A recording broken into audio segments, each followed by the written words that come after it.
Hello, welcome to the Lois and Lamar TV talk show.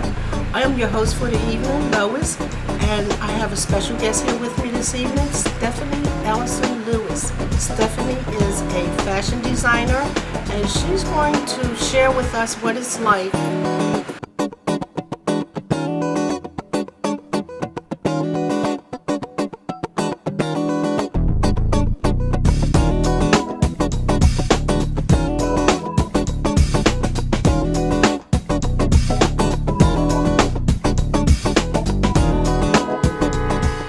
Stephanie, welcome to the show. Thank you. Thank you for having me.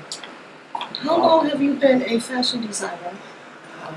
I would say, if I'm correct in my memory, I think I started when I was about 13 when we moved to New Jersey from Philadelphia. My mom, we moved and there was no houses. Well, there were houses, but a lot where we had moved, there was a lot of field and there weren't a lot of kids. And my mother told me to go upstairs and find something to do. So I started sketching. I have sketchbooks, loads of sketchbooks, and some of the designs I was sharing earlier that I've seen them now that I've done back in the 70s. So I've been doing it for quite a while. So you acquired an interest in designing from your mother? Yes. Being a seamstress? Yes, my mother was a seamstress who was able to sew without a pattern. And I also think I got the art my sketch I paint from my uncle, her brother. So yes, but my mother's sewing is definitely where I believe I got the gift. Now, did you have any formal training in design before you became a designer, or did you just do it cold turkey? I did it cold turkey. I don't sew, I just design and sketch. But I did, when I graduated from high school, I decided at 24 that I didn't want to be 30 years old working behind a desk. And I went back to school, at Moore College of Art and Design in Philadelphia. And what I feel that the school taught me was how to you can sketch something, but can it be worn? Is it comfortable? Can you move in it? So I feel that the school taught me the technical part of design on how a garment goes from paper to fabric to a body. Can you share with us some of the places that you have worked as a designer? There was my first internship was with a woman named Gloria Sachs in New York City. I got my own. The school was supposed to get you your own internship, but I got my own when I was up there shopping, putting shoes on layaway. And the girl saw me with my portfolio and asked me could she see it, and she told me that the place across the street was hiring. So I scurried right across the street, and that was my first job in New York City. I had graduated in December of I just graduated in May of '88, and I got my job in February of '89, which was a junior sportswear company. Okay, did you do anything else other than shoes when you were in the industry? I've been a buyer for Essence magazine, had a Essence by Male women's catalog, and I was a buyer. I did a lot of product development. I even designed shoes. I went to the Vegas shoe show for 4 years straight, twice a year. And I built the shoe business up there by designing shoes, knowing what the customer wanted. And I think that's the whole key of being a designer, is knowing who your customer is. You have to know who that person is and giving them what they want. And a lot people don't want to see themselves, and you just try to give them something different. With each new customer, so the key point is different. Yes, unique. You don't want to give them the same thing. Yes. It must be different. Yes. Yes. Are you still in the industry, or are you looking to get back into the industry? What are you doing now? I am currently now a substitute teacher. I would love to be back in the industry. It's in my bones. I love looking through magazines. I love looking at the runway shows. I love looking at the red carpet. My dream job is to be a red carpet designer for the people in the fashion, in the entertainment industry. I like that. Tell me, have you ever attended any other schools other than Moore College of Design and Art? No, I have not. I had thought about going back, but it never materialized. If you had that opportunity now, do you think you would do it? It was in Paris, absolutely. In Paris, oh, every girl's dream, right? In In Paris. Paris, yes, absolutely. All right. Have you ever shared any of your designs with any famous people? Have you ever created anything and sent to any famous people? Yes, I when Michelle Obama came on the scene, and she was very gracious in entertaining a lot of unknown designers. I sent her, I think it was about 8 sketches of designs, and I did get a formal letter back from the White House. Nothing became of it, but I just was happy that someone did see them. That must have been an exciting moment It for was. you. It was. Very. To even have that opportunity to do that. Yes, because she was, I think, for me, she was the most, probably aside from Jacqueline Kennedy, she's the most in fashion, innovative first lady that we've had. Yes. What's interesting is the ones that you really love they're so old. This is probably 20 years old. These are 20 years old. Some of those, that beige suit, I did that when I started to try to get a job in 1988. Oh wow! So you're telling me I'm telling you, this is new. This is new. That one. This one right Yes. here. This was 20 years. Yes. Wow. Yeah. Well, the one thing about a good designer, things that if you're a good designer, a lot of things that you do, they're going to be timeless. Absolutely. And where have you been hiding this whole time? In Somerville, New Jersey. Somewhere doing it. Yes. See, people you may be able to find in your own back door. If you just look hard enough, stop looking so far, and turn around and look in your backyard to see what's really going on, you may find a jewel. Because I really found a jewel right here. I think this is great. I did work in New York City for over 17 years. I commuted from here to there, and I loved it. When I graduated from college, I got a job. I graduated in May, and I got a job in that February. And I always say, if I could do it over again, the thing that I would have done, evening wear is my forte. That's where I really love to design. But the first job that I got was a sportswear job. Okay. Junior sportswear at that. Okay. And I didn't keep grinding, trying to make sure that I got an evening wear job. I remember having an interview at Oscar de la Renta, and when I entered, the designer at that time was Francesco Costa, and in the waiting room was Barbara Walters. Nice. And what was interesting Nice. was I knew her voice, and I was like, I think that's Barbara Walters. Yes, But- you know the Yeah, voice. I knew the voice. Yes. You already know, Yes. exactly. And this here is when I was working at Essence.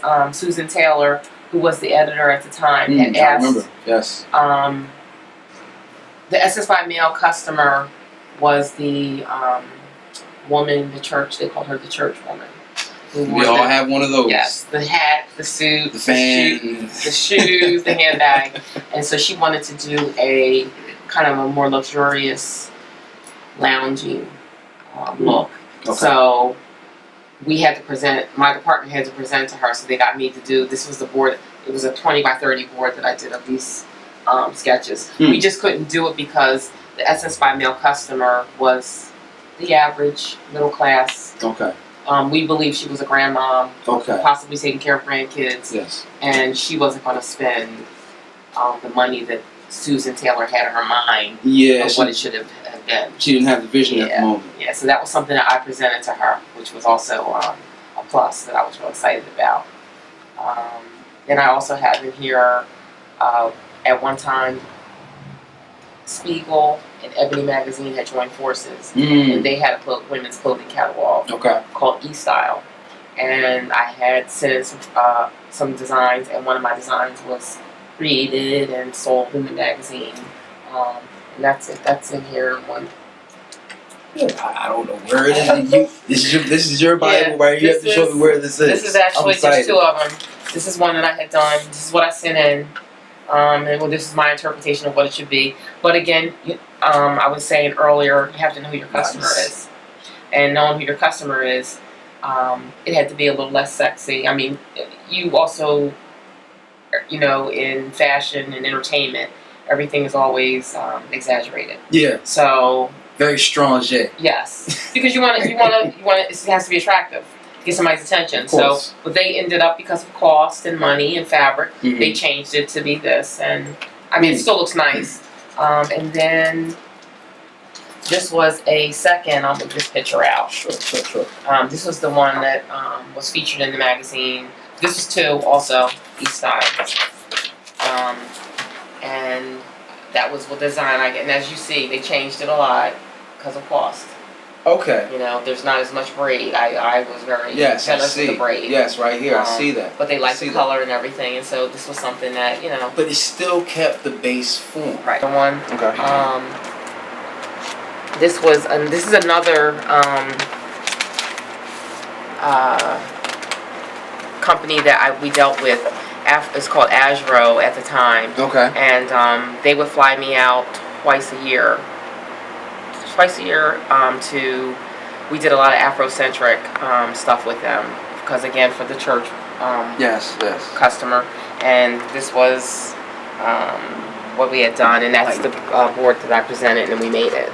Like, to be honest with you, like, I'm looking at the way that you have, the grass right here, and streams, like, and the trees and the bushes right here, all for the design. That's me. And then the thing is, I love the fact that you actually bring the actual magazines, articles for them, because this is the proof, people. Like, it's not like this person is just, making drawings and it hasn't been anywhere. The stats and the articles and the magazines, they speak for themselves. Let me see. So tell me, like, I know you sit there and say that you would, if you could do it all again, you would go for, the nighttime wear. But see, the thing about the journey, you were able to learn everything, including the nighttime wear, as you made your journey up. So if you just started off just with nighttime wear, if someone asked you about something else, you would have nothing to tell them. That's right. Absolutely correct. And you wouldn't be able to work for them if they needed that specific category. So always think, if I had to do it again, would I really change it? We go through these things. We always ask ourselves these type of questions with a lot of things in life. If I could do it all again, what would I do? And the thing is, even down to the audience, like, if you could do it again, would you really? Would you really want to go back and swipe everything clean and not have all the knowledge that you have now? Things are supposed to happen a certain way. That's how it is for us all. So you take that journey, and everything that you take, the wins, the losses, is all part of it. Because if you didn't lose, you wouldn't know what it's like to win. And man and woman, we cannot always upgrade ourselves without doing new challenges and the feeling of overcoming those challenges to be what we truly are meant to be. Without the challenges, the sword can't be tempered. I feel that there's still room for me to grow and learn. One of the designers that I really respect and appreciate everything that he creates is Stefan Rolling. He's a couture designer, and if I had the opportunity, I would go work there and pick up the pens just to be under him, because he puts metal pieces. Celine Dion had a very famous appearance. I think it was January of 2017. It was Music Awards, I believe, and she came out and they lifted up these like chandelier. She had this gown on with these huge, magnificent puff sleeves. Nice. And I knew it was him.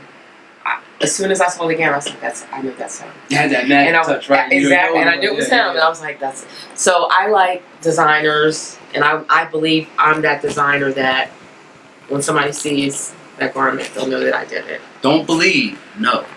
Right, that's true. You know you're that designer. That's right. You're right. Because if you don't know it, How can anyone else know it? Absolutely. Absolutely. That's what I substitute teach, and that's what I tell the kids all the time. Mm-hmm. I'll come in when you want to get their attention. One of the things I say is, okay, everybody turn around, stop talking, and look at my beautiful face. Mm-hmm. And little kids are like, they start laughing. I'm like, if I don't think I'm beautiful, who else is? You have to think you're beautiful. That's right. And so it's a lesson for them too, to take that with them. And I think that there's so many different walks of lives and people in different upbringings, and I think that helps kids just kind of settle and know that they're special. Oh, and I wish there was more of that. There will be, because you put it out there. Yes. And the people out there, they're hearing it too. Yes. If I don't think so, if you don't think it, who else will? And I really do believe and know that you are going to go far. All you have to do is keep putting in the work. Yo, I'm so caught up in this, but I really got to have this quick break. This is Lois Lamar. We'll be right back. Stephanie, thank you so much for coming on the show and sharing your journey with us as a designer. Thank you so much for having me. here. And hopefully you'll be back again. Yes. Like, tell us, like, you know, for the people out there that really want to work with you in the future, like, tell us, is there any, like, social media or phone numbers, emails, anything that, you know, you could be reached at? Instagram, Steph, STEF 8788. I just started an Instagram account with a lot of my designs on it. A account at WordPress, which is www.designsbysteph.wordpress.com. You can also reach me at my Gmail account, which is steph8788@gmail.com. And I'm available. I just started co-designing luxury eyewear with my sister, bullywear.com at www.vulliwear.com. This is really special because we haven't had a clothing designer yet. This is our first one.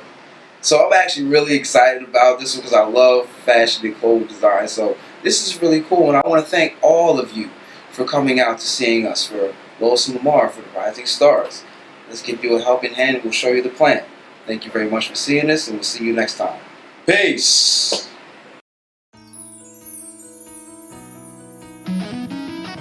Yeah, man.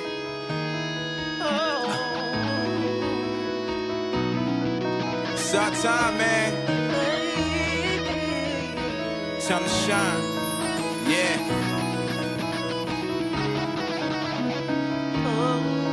Feel me?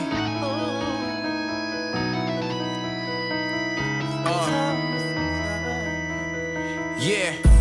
Yeah, I know I'm gifted. Sometimes it feel like I'm drifting. Anchor to the bottom of the sea, so I won't let go of my vision. Lost steps as I go that distance. In between making weird decisions. Real life as a rush in my dreams, like real life don't see my existence. And they say, man, the sky's the limit. And I'm still trying to fly.